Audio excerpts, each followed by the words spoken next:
Don't you want it? Don't you want it? Don't you want it? Don't you want it? Don't you want it? Don't you want it? Don't you want it? You lose your my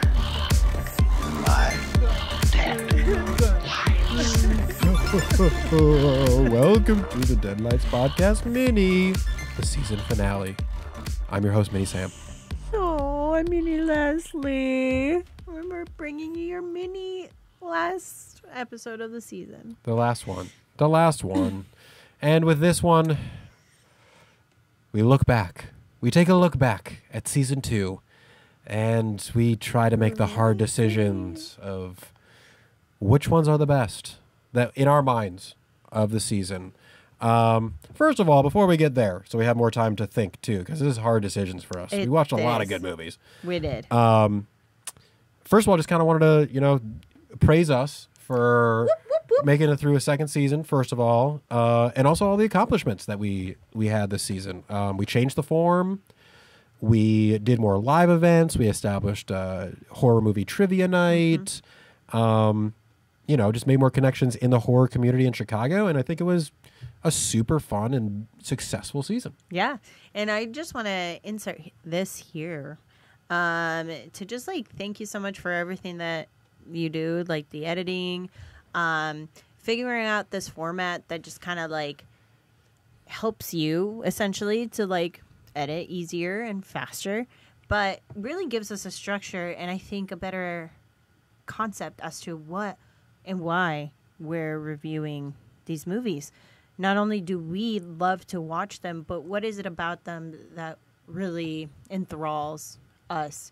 And having this kind of smashing pumpkin concept is really fun for us, but it's subjective. And we're, at the end of the day, we've said this over and over again, and we will continue to do so, is to get you to go and see the movies. So I hope that at least with this second season, we've inspired you to see movies that you otherwise wouldn't have. Yeah.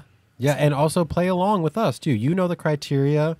You know what goes into each category, and we want to hear what you have to think about it, too. And you're totally right. This podcast is a movie review podcast. But I think from the beginning, you and I's goal of this was to just enjoy horror, enjoy it as cinema, and then share it with everyone else. We've watched a lot of movies that I don't think either one of us would have watched if it wasn't for this podcast. Yeah. And we also went out there and saw several in movie theaters with friends. Yeah. So that was really fun. Yeah. It's just sharing this experience of watching a movie and talking about movies with all of you, with each other, obviously, but with all of the listeners and the viewers. And I hope that you've enjoyed us talking about it, whether it's been good reviews or bad reviews, because there's been both.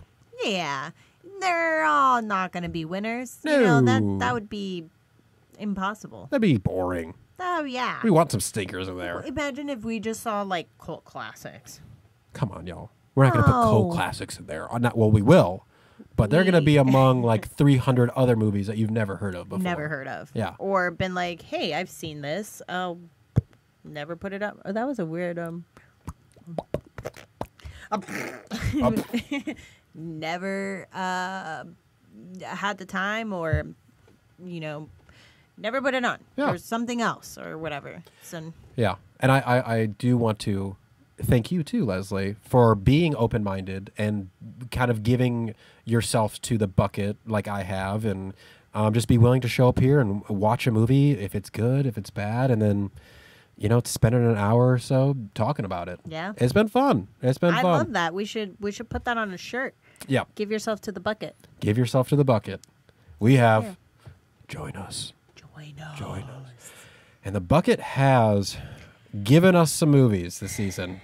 Should I list them? Oh, yes. I'm going to list all 35 right now. I have of the season as well.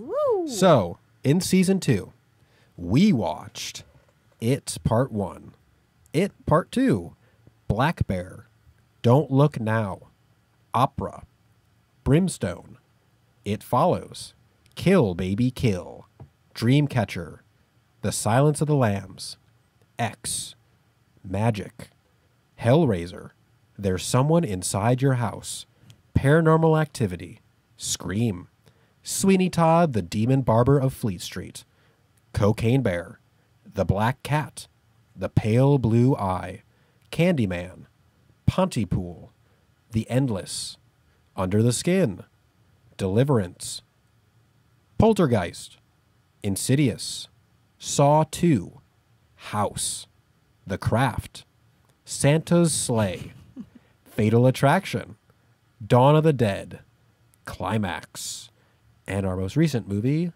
Final Destination. What a list. Wow. As I was going down, I was like, oh, yeah, that movie Yep. sucked. That movie was really good. Yeah, so as always with these season finales, we're going to try our best to rank our top 3 movies of this season. Of all the 35 movies, top 3, we will give an honorable mention.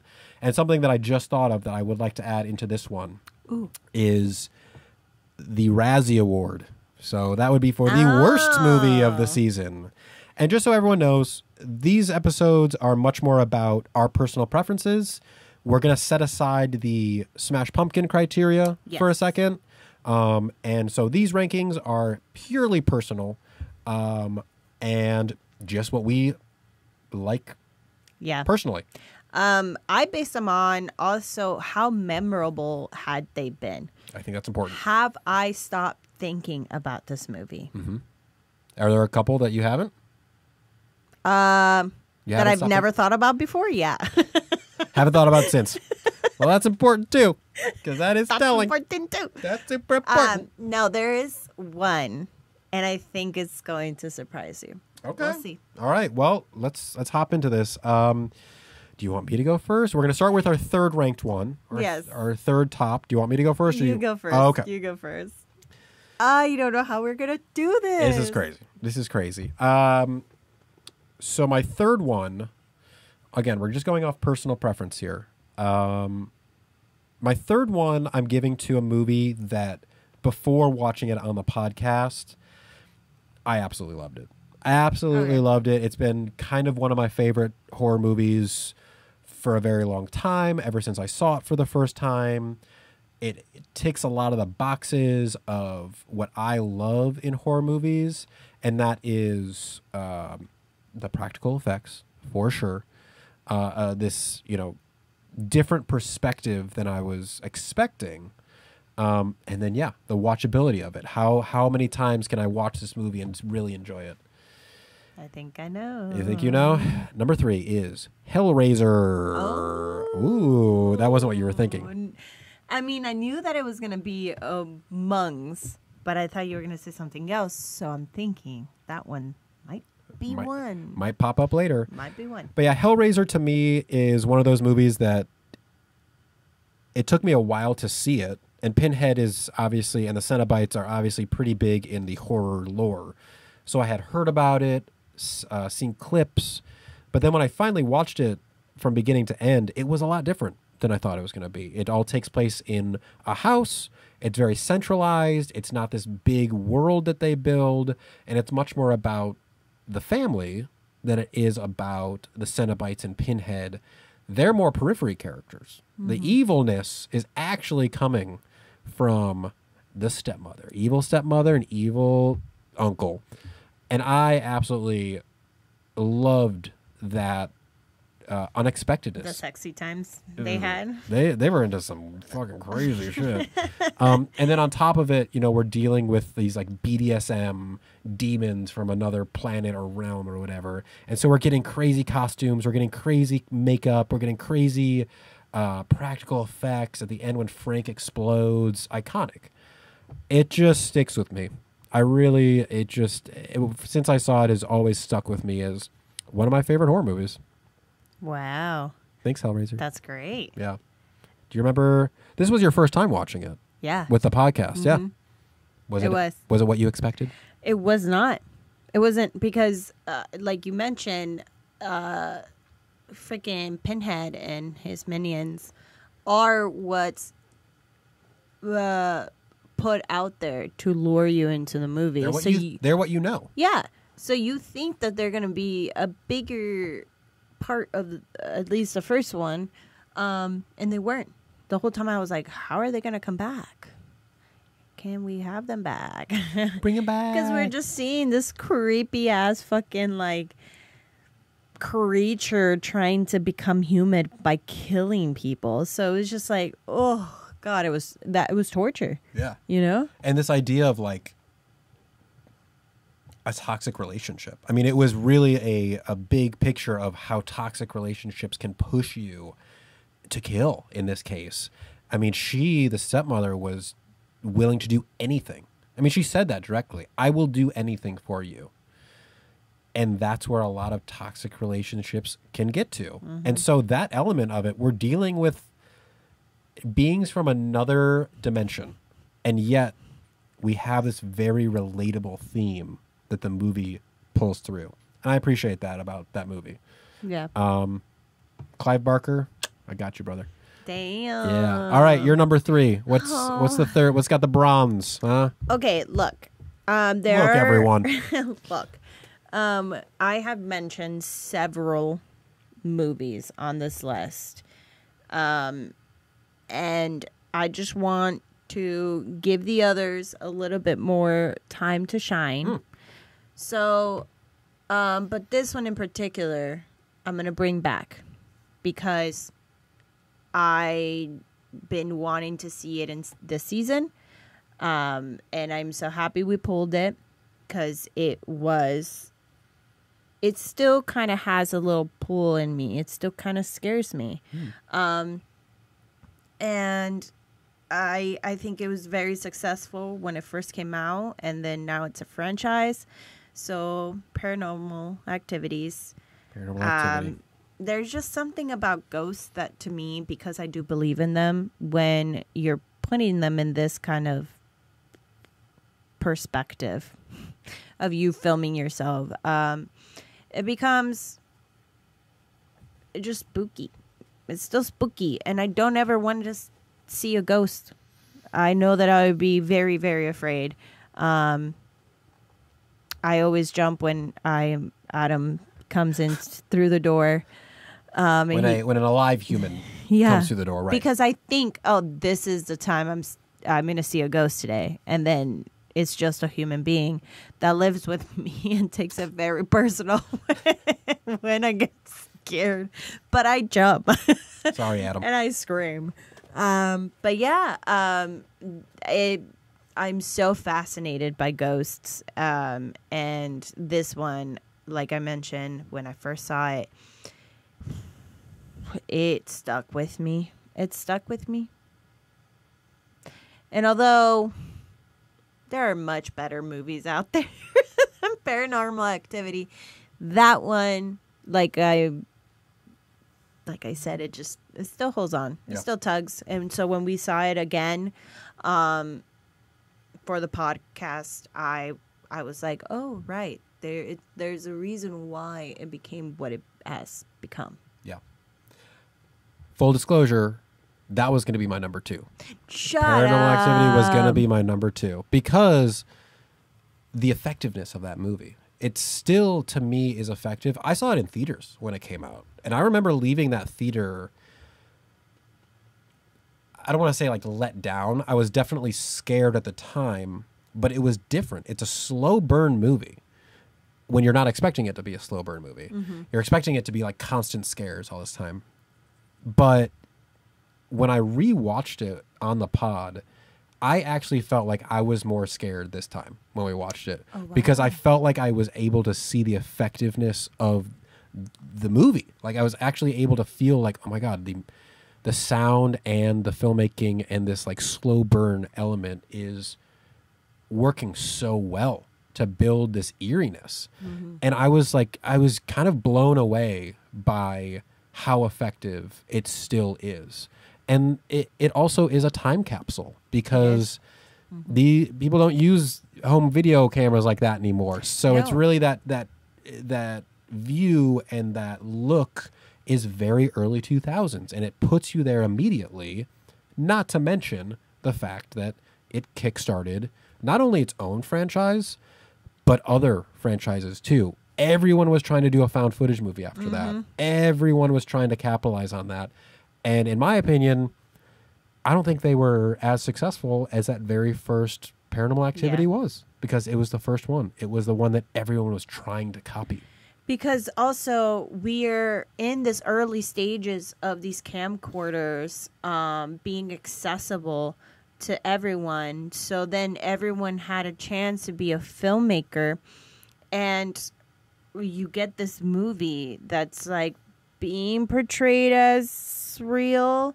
So then you're left like, is it a real movie, or is it just like, you know, Hollywood? Yeah. It's like just a fake story. And you just didn't know.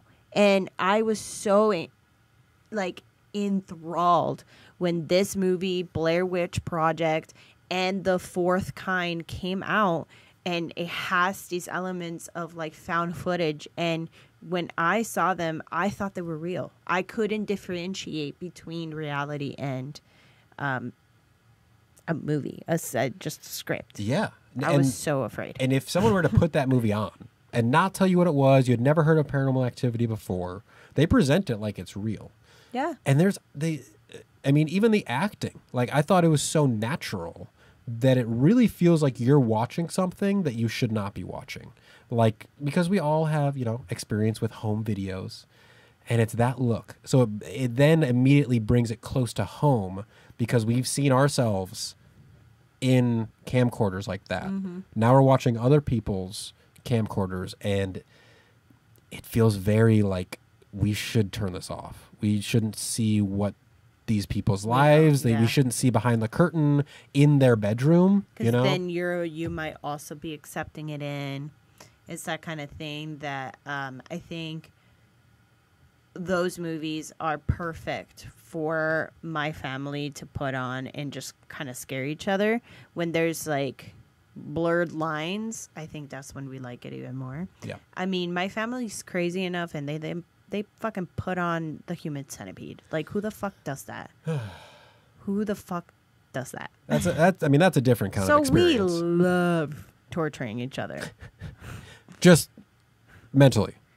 Yeah. Mentally. Not like Human Centipede torture. No. We don't do that to each other, but like we like looking at each other and being like, are you seeing this? This is fucked up, isn't it? I mean, I wasn't there because I can't stand those movies, but yeah. No, I think you're right. Like, Paranormal Activity, that's why I wanted it on my list too, because it was, I think, of the movies this season, the one that exceeded my expectations the most. And it was one that I'd seen before, which was very strange to me. I was like, why don't I remember this being so good? But it was so effective, and I'm glad we pulled it. Right. Because I want to put the second one in there and fucking pull that too. And see how it goes. Yeah, see how they do it. All right. How about your number 2? This is the hardest one. You know what?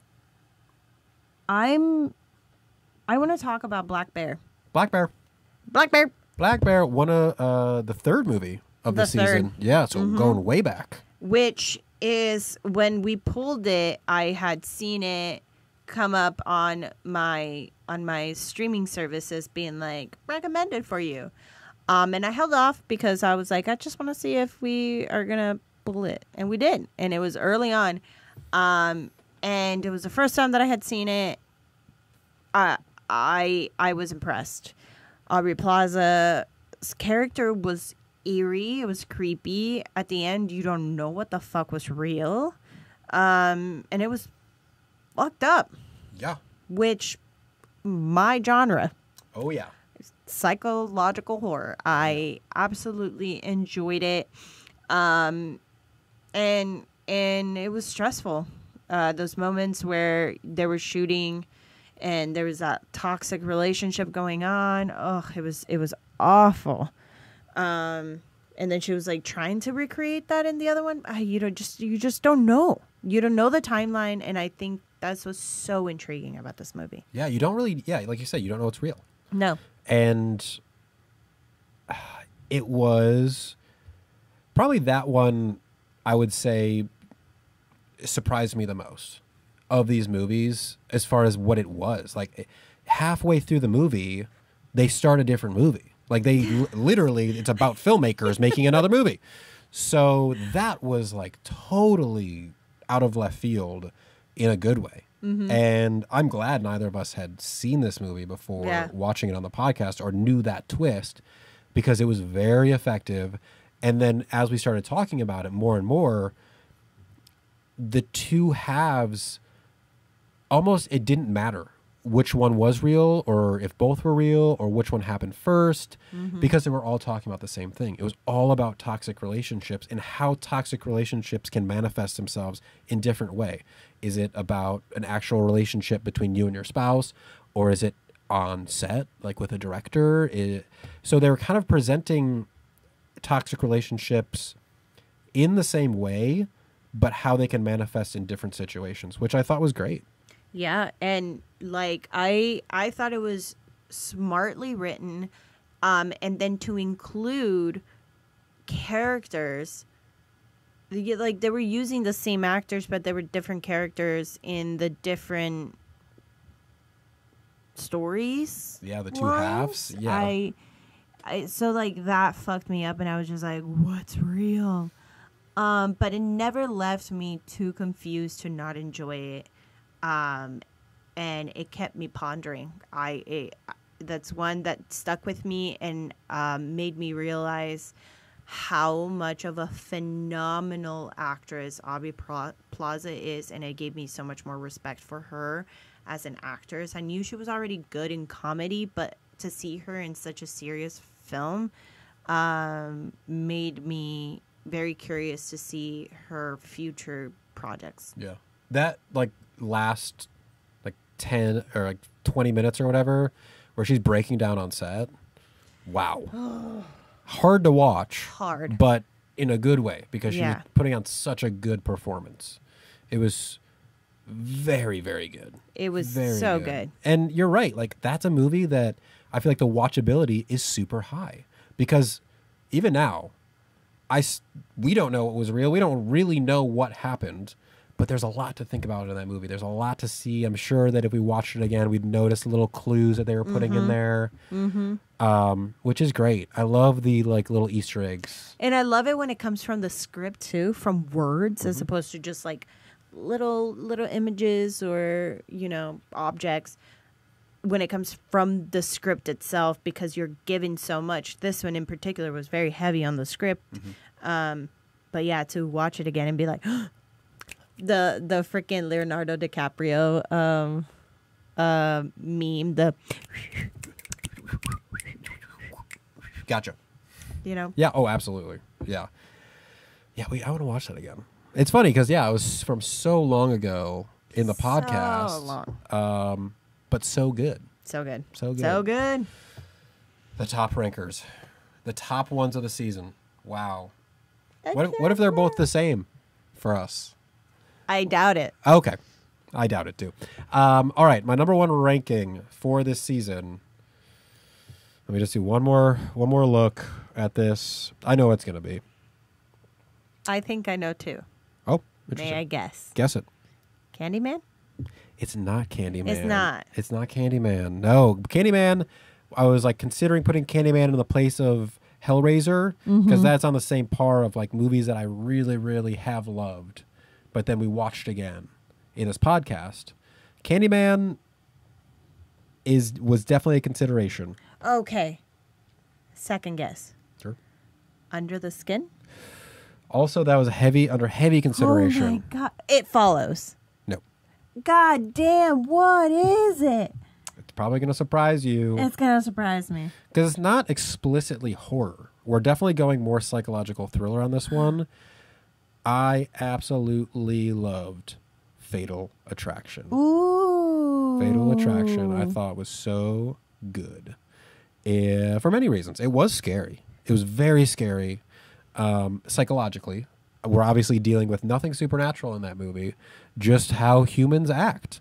And again, how do your actions spark consequences? What you do affects yourself and the people around you, inevitably.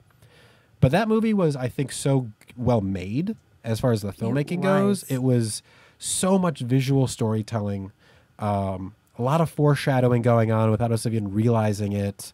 The acting was incredible. Nothing felt very like overstated as far as the script goes. And I just love the ride. I love that horrifying roller coaster ride that Glenn Close puts Michael Douglas through. And to make a movie in this time, usually the pace is slow. And although it was a longer movie, we didn't feel that because there was something going on every fucking time we turned, because he was trapped and we felt trapped with him, you know? Yeah, really great movie. I'm so happy we're talking about it. It feels like that movie too. It's in the 80s, but I don't feel like I usually say like this movie felt more down to earth, you know, because even Michael Douglas, the main character of this movie, who's being tortured psychologically by Glenn Close, he's not a good person. You know, he cheated on his wife. He betrayed his family, and the consequences of those actions are coming back to him.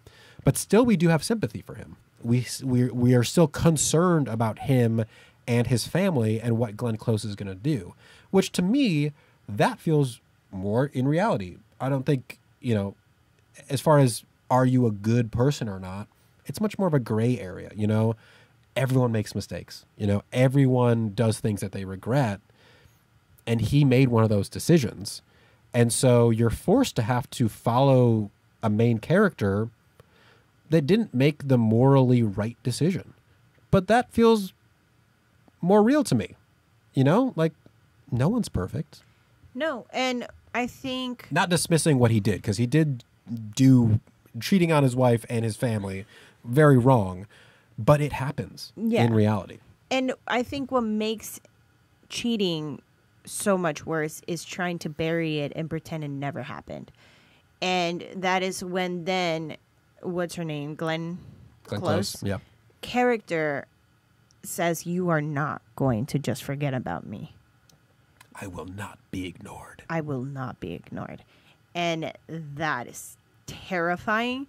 But him trying to pretend that nothing happened and look at us, we're so cute together and we just moved to a new house. Wow, is terrible. Yep. Him cheating is awful, but him choosing to not want to address it or communicate any of what happened is, I think, at the root of what makes his character's downfall happen. Yep. And also, how that movie ends is not necessarily... Yes, they get rid of Glenn Close. They kill her. But there's this element of the bad stuff isn't over for these people. Like, yes, him and his wife saved each other, and they made it through that night. But tomorrow when they wake up, I don't think things are going to be the same. It's going to change not only their lives, but the life of their daughter forever. Like, I cannot see them staying together after that movie. No, and they shouldn't. No. They shouldn't. They just had overcome so much. Unfortunately, like, you don't want people to break up, but in this instance, I just can't really see, unless they go to therapy for the rest of their freaking lives, then I can see it kind of being manageable. But when you assist murder Yikes. from a person that your partner, like, cheated with And impregnated. and Supposedly. yeah, Don't know for sure if that's We true, don't know. but Yeah. that is a reality. Their in the movie. reality. Yeah. It's their reality, yeah. yeah, so impregnated, yeah, no. You would want to grab your child and get the hell out of there. Yeah. That's why I think that movie is so good, because, like, there's a story beyond what we see. There's a story in the lives of these people after this movie. It's not happily ever after. It's kind of addressing what a lot of horror movies don't address. It's what about their lives when the credits roll? The reality. What's the reality of these people's lives now? It's fucked. Their whole lives are fucked. Yeah. Fatal Attraction. Fucking loved Fatal it. I Attraction. really love that movie. Wow. Yeah. All right. Number one. You're number one. Number one. Do you think you know? I do think I know. What do you think it is? Is it The Craft? No. Oh, okay. That was my guess. But No. It's one that I think is going to surprise you. okay. Lay it on me. I really enjoyed The Pale Blue Eye. The Pale Blue Eye. Wow. I Glad that came up. really liked it. Nice. To the point that as soon as we finished watching it here, I put it on for Adam. Wow. Because I knew that he was going to like it and I wanted to see it again. But it was like immediate. The only other movie that I have done that with was Nightmare Alley. Where I was like, Adam, you need to see this movie because I need to see it again and I can't just like put it on like a maniac to watch by myself. And he enjoyed it. He really enjoyed it, but I'm going to confess something. I don't know why I think Edgar Allan Poe interpretation this time around with this actor was so attractive to me. I love a poet. I think that's what it is. Mm-hmm. He's got that dark, brooding, kind of, off-kilter vibe But about just him. like smart. But smart as fuck. I like a smart boy. Yeah. Adam. That's a compliment. He's my poet. But yeah, I just really enjoyed the film. It was like a slight murder mystery with a lot of just like little puzzles and really, really liked it. And I want to hate Christian Bale because I don't know if he's a good person, but god damn, he's a good actor. Yeah. He's so fucking good. He really So is. good. He So is. I think the juxtaposition between They'll get it. between Edgar Allan Poe's and then this officer, it was such a good, pleasant movie. Both of them were such good actors. Yep. Totally agree. That was like a fucking masterclass right there when they were going back and forth between each other. They were so good. Yeah, and that's something that I mentioned on the podcast. Sometimes with these movies where we have people from history, like Edgar Allan Poe was a real person, but he's a fictionalized character, it sometimes can feel gimmicky. Yeah. And like, oh, we're bringing in this guy and whatever. But it did not feel like that because that actor fully realized the character inside of himself. So at a certain point, I didn't even remember that he was Edgar Allan Poe. He was just him. He was just a character in this movie. It wasn't just like a bit that the movie was doing. He was an important character. He had his own emotional catharsis and arc. And the portrayal, that's definitely like the best portrayal of Edgar Allan Poe I've ever seen. For sure. He kind of looks like him too, so... And it was like more kooky, like to portray him as this like romantic, brooding kind of character is a little too much for me. Just because I think he would have just like wanted everybody to fuck off, or just be like very smart and like just always thinking the way that he was portrayed in this movie. And also just a little splash of witchcraft in there. Yeah. A little sprinkle. Yeah, that was a great part. Witches. That was like a great element of the movie too, of like there was a supernatural element, but we as the audience were never told if that was true. Like it could have just been these crazy cult people doing these things and it actually wasn't working. But they threw enough little clues in there for us to second guess that. For us to not know 100% if this is actually supernatural or if it's not supernatural. It's just crazy people. Great. I love them writing that line of the movie. And then on top of it, the actual filmmaking of the movie was great. Like, I'm pretty sure that was all naturally lit. We have the bar full of candles. Yeah, that's true. At night, people are using lamps. Like, it was so dark, but that made sense in the movie. Yeah, because you don't have electricity. That's what it would have looked like. Yeah. Yeah. Well, I'm really glad that one came up because that's also like one of the few like murder mysteries that we've had on this podcast too. And the whole time you and I were trying to like figure it out. We're like, it was him. No, it was him.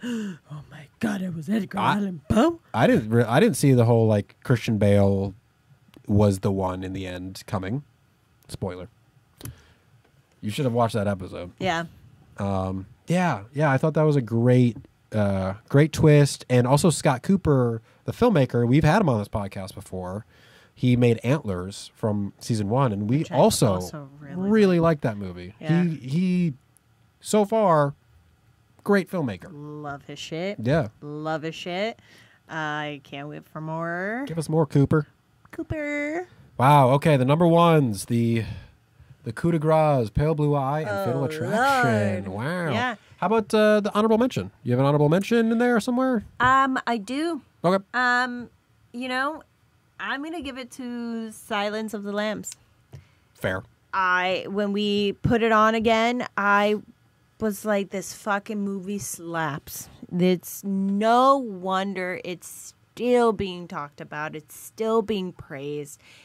It's made so well, acted so creepily, wonderfully, and it's fucking enjoyable. It's enjoyable, and I didn't want to give it to a cult classic, but also Gotta mention it. Yeah, because like that too, I think is a pretty important movie to the horror genre because it's one of the few horror movies that is like received a lot of Academy Awards, and Academy Awards are and should not be the mark of a great movie, but I think it is important to understand that horror is a genre that is not praised by the Academy very often. So when we do have a movie like this that is being recognized by the Academy and by just the general public as a great movie, it's pretty awesome to see that. Reason freaking why. There's a reason. And yeah, Anthony Hopkins, Jodie Foster, Ted Levine, incredible acting performances and just so fucking subtle. It's all in the eyes with these people, and they're nailing it. Like those scenes between Jodie Foster and Anthony Hopkins are incredible to watch. Chillin'. Yeah. Really, really good. Glad you brought that one up. My honorable mention is actually going to be one that you guessed before, and that's going to be Under the Skin. Under the Skin. I said it when we watched it. It's not a movie for everyone. It's very much a filmmaker's movie. Very slow burn.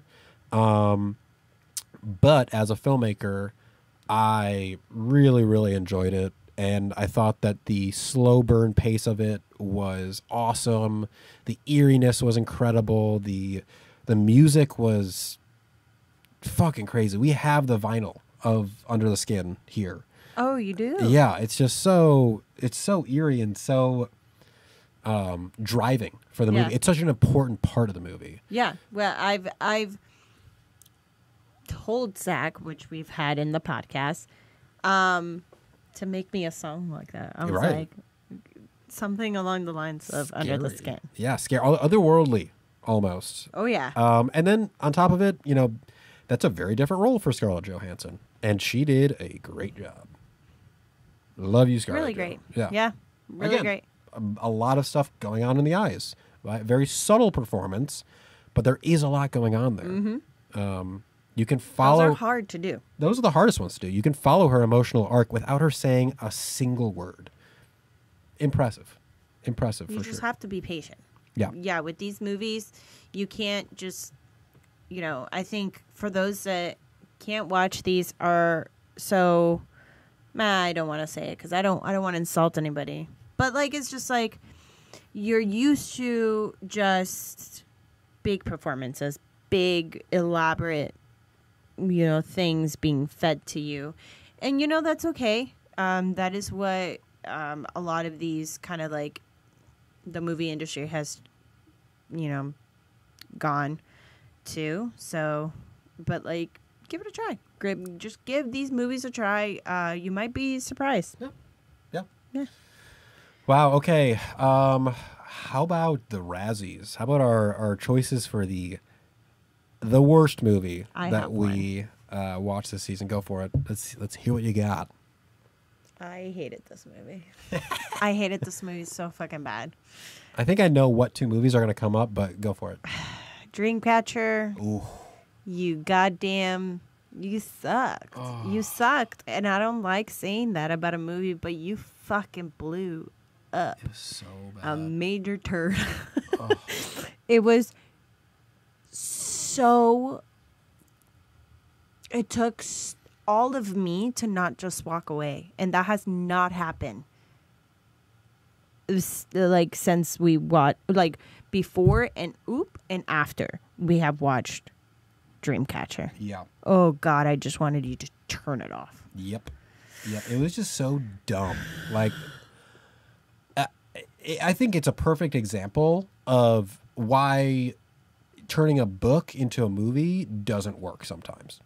Because we're seeing fucking, what do they call us? The shit weasels? The shit weasels. The people that, the fucking worms that came out of people's butts, and there was so much flatulence, and it's just like, is this supposed to be funny? Because it's not. It's just dumb. That's so funny. I forgot there was people There's farting. so much farting. So much farting. Which is inherent to this like creature that they're building up. But in a movie, it just does not work. I just wanted to see the old folks in the cabin. I wanted the movie to just be about them and them surviving Yeah. all of this nonsense. And then there was like aliens. It was just too much. Another thing about that movie was like, we got a lot of recognizable actors. Like Morgan Freeman, Tom Sizemore, the main 4 guys are all recognizable actors that have been in good things. They made Morgan Freeman look terrible. Terrible. How do you make Morgan Freeman look like a bad actor? They did that. They did it. Impressive, but not what we're going for. Like, yeah, that was like, wow. Oh, I just remember wanting to shoot myself. Well, and Everything. I love Stephen King. Stephen King's my boy. Yeah. I love that guy. And that was based off one of his books. So for me, that was even more painful. I was like, oh, I wonder what he thought of this movie. He probably was like, fucking, I quit. I quit. Never coming back. Never doing this again. I hope he didn't see it, quite honestly. I hope he just didn't watch it. Because I'm sorry, Steven. They did not do it justice. I've never read the book, but there's no way they could have done that What justice. if he also just like it wasn't his greatest? It could have been a bad book. Yeah, I don't know. Maybe that it was a very good representation of the book. Which, if it is, that book sucked. Then so sorry, director, for you. Yorks.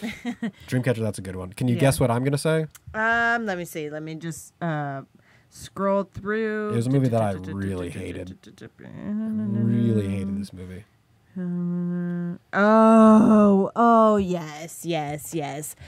I'm happy you're going to talk about it because I also fucking hate this movie so much. The movie with the longest title of the season, There's Someone Inside Your House. Sweeney Todd, the Demon Barber of Fleet Street, is That's longer pretty than long. that. That's true. That is true. I enjoyed that. There's someone inside your house. Another movie that I wish we could have turned off and been like, you know what? There's nothing to talk about this week. You know what? We just skipped this week. Yeah. Didn't we give these 2 1 star? Very low. Very, very low. Half a star? I think I gave it a half star. I mean, did it deserve that? I don't know. Yeah, There's Someone Inside Your House was, because I love Scream. It felt like I was trying to be Scream so hard, but take it way too seriously. I think I described it as a background movie. Like, you could just throw it on in the background, come in every once in a while and be like, oh, I didn't miss anything. Or just be like, oh my God, what the fuck is going on? Yeah. Because there were so many concepts and they never aligned. It didn't make a coherent kind of storyline. They just thought of something cool to put in there. Yeah, the idea of like someone 3D printing your face and then killing you, that That's probably what they thought of first. And they're like, oh, we got to make a movie off of that. No thought was put into anything else after that. Not between the writing, the acting, the fucking cinematography. None of it was. And then the fact of, like, the main character, her whole backstory was feeling guilty of someone being horribly burned because of a hazing situation that they were in.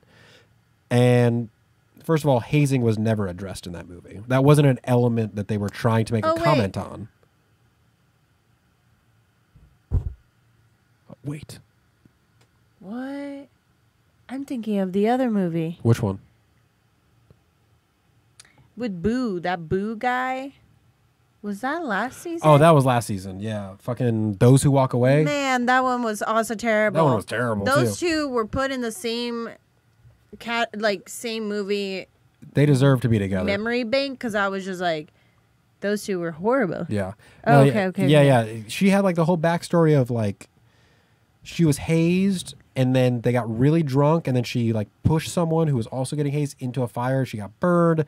That was the whole backstory. She felt guilty over that when it really wasn't her fault because she was being hazed. They didn't address hazing as a theme. They just made hazing a reality, which is terrible. Second of all, in the end, she murdered the killer and stabbed him multiple times and said, "Look at me in my face while I kill you," which doesn't make any sense for that character who is trying to get over the fact of feeling guilty for hurting someone to then turn around and be a murderer. And it just was not. It's hard to be on someone's back when they're murdering someone, regardless if it was good or bad. Like that. No, it doesn't look good. The first stab that she made, I get. Self-defense, stabs him through the stomach, whatever. Okay. But then she gets on top of him and really just makes the point of, look me in my face while I kill you. Like, and then we have to watch that character graduate and go to prom and and feel happy about that. Yeah. Fuck no. And then everybody was okay with like her boyfriend, who was like the town creep or whatever. Yeah, everyone's son was like, oh, I guess it wasn't him. It was your best friend. The rich boy. Yeah, it was the rich kid. No, that movie sucked. It looked great. Pretty. They had a good camera. They got the Netflix budget. That's it. Yikes. Yoicks. That's all I'll say about that one. And remember, my thing was when there was a party going on and our characters go to the party and then the rich kid is like, fuck my dad, let's use all of his Nazi memorabilia that I've turned into smoking weed shit. Yeah. And then they all started using it. What was that about? Like, why? I have no idea. Yeah, because they then didn't really like say anything about that. Like, why was his dad a Nazi memorabilia collector? Fanatic, like, yeah. I don't get it. Like, I guess. And then he turned all of them into ways to smoke weed. That was his thing. He smoked weed. The whole time. Not that he did harder drugs. Just smoked weed. Smoke weed. The stoner. He's the killer. Yeah, he's a stoner, and yet he kills one of his best friends because he takes antidepressants or some shit like that. What? He's like, you're a fucking addict, and blah, blah, blah. And I was like, how does this make sense? It doesn't. The movie doesn't make sense at all. Yeah, it was so all over the place. Again, it just felt like they were trying to be this like teen slasher movie that is a little more woke, and it just did not play out that way at all. It was terrible. Razzies, baby. Razzie. So I actually, before we get out of here, I actually pulled the movies from the entire season, and I have the rankings based off of our Smash Pumpkins. Oh. I didn't want to reveal it before because I didn't want that to influence our rankings personally. Right. But I thought it'd be kind of interesting to see what our top 3 movies are just based off of the yeah, Smash Pumpkins. that is pretty interesting because I have no recollection of my 5s or apparently my 1s. So I'll start at the bottom. The worst movie that we ranked based off of the Smash Pumpkins was Santa's Sleigh, which got a 0.75. You know, yes, it was terrible, but it was fun at least, and I knew it. Yeah. That's These what I was two thinking. movies were trying to be serious. Yeah. Okay, Which made Santa it Sleigh. way worse. That's the one that I gave half a star. That is the one that you gave half a star. I think I gave it 1 star. Yeah, 0.75 stars. Yikes. Yeah. But going up to our 3rd highest one was The Silence of the Lambs with 4.92 Smash Pumpkins. Number 2 was Black Bear with 5 Smash Pumpkins. And number 1 was Poltergeist with 5 Smash Pumpkins, which we didn't mention, but that was such a good movie. That makes sense. We've mentioned Poltergeist several times, so I think we all know that, yes. Fantastic movie. It is interesting to see how, the Smash Pumpkin ratings, yeah, it's somewhat similar to what we personally like, but it is a little different too. Wow, I didn't know that Black Bear was that high up there. We both gave it a 5. I think yeah. Yeah, which I'm glad you mentioned it because that's one that I forget about that we watched on the podcast, but it was great. It stuck with me. Yeah, it's definitely a story in which I just love it when people do that. When writers just make a script that is smart enough to be mixed around and still make sense and then leave you like, I don't know what's real. Yeah. Ugh. But you still enjoy it. Oh, yeah. Yeah. That's really You don't need love it. It's one of those movies where you don't need the answers for it to then be satisfying. Yeah. You make your own answers. You think about it 8 months later or whatever it is. So, yeah. Wow. The movies of this season, huh? The movies of this season. I guess closing notes on the podcast. The next time you see us, we will not be in this space. We will not be in this space. It'll look a little different. It'll look a little different. I am moving out of the Playground Social Studios, which is where we record this. Moving in with my girlfriend. So the set is probably going to look a little different when you visit us in season 3. Don't know where it's going to be yet, but exciting. It's going to be somewhere. So stay tuned for that. And obviously, thank you to everyone who has tuned in to all these movies, or some of them, or one of them, whatever. Thank you for being here, and thank you for listening and watching. It's been a blast. Yeah. I'm so proud of what we're doing and where we're going. And regardless of what we do with it, it's been just really nice and a very safe space to come into week after week and have a movie to see with a great buddy. So Great buddy. great buddy. My Cheer- water bottle. Hold on. Cheers, great buddy. Cheers, great buddy. Yeah. To the Deadlights. And to you. Deadlights, To you. Thanks so much, folks. Please give us a call. We would love to hear suggestions for season 3 or movies that we could throw in, stories that you have. We would love to hear you. You can give us a call at 773-669-6677. Yes, our bucket is full, but hey, we can always We'll shove get a more in bigger there. bucket. We can get a bigger right? bucket for sure. That's a really famous quote from Saw. We can Right. always get a bigger bucket. We can always get a bigger bucket. And yeah, we would love for our 3rd season, the Minisodes, to be all about you and your stories. So spread it around. Don't be shy. Call us, please. Yeah. You know? We want to hear. We want to hear you. You silly buddies. We're listening. We're listening. Okay. Well, all right. Well, I guess we're going to close out our last one The last of one. this season. But We'll see you next time. we'll see you next time. We'll be here. We'll be here. Yeah.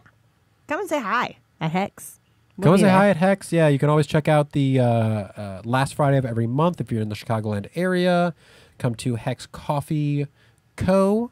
We're doing a horror movie trivia night on the last Friday of every month. Oh, yeah. So And come then visit us. some really fun stuff in October coming up. So Definitely. stay tuned. Definitely stay tuned for October, the spooky season. I think that this episode is probably coming out in like the first week of October. So take a look at our page, see what we got coming up. We got some exciting things planned. So we'll see you in spooky season. All right. Well, you can follow me on Instagram, Color Me Leslie. And me at Beep Beep Richie T. You can follow us at the Deadlights Pod. Also check out Playground Social, which is the studio that we're recording this at. But until next minisode and next season, let's get mini spooky. See you next season. See you next season. If someone inside your house sucked.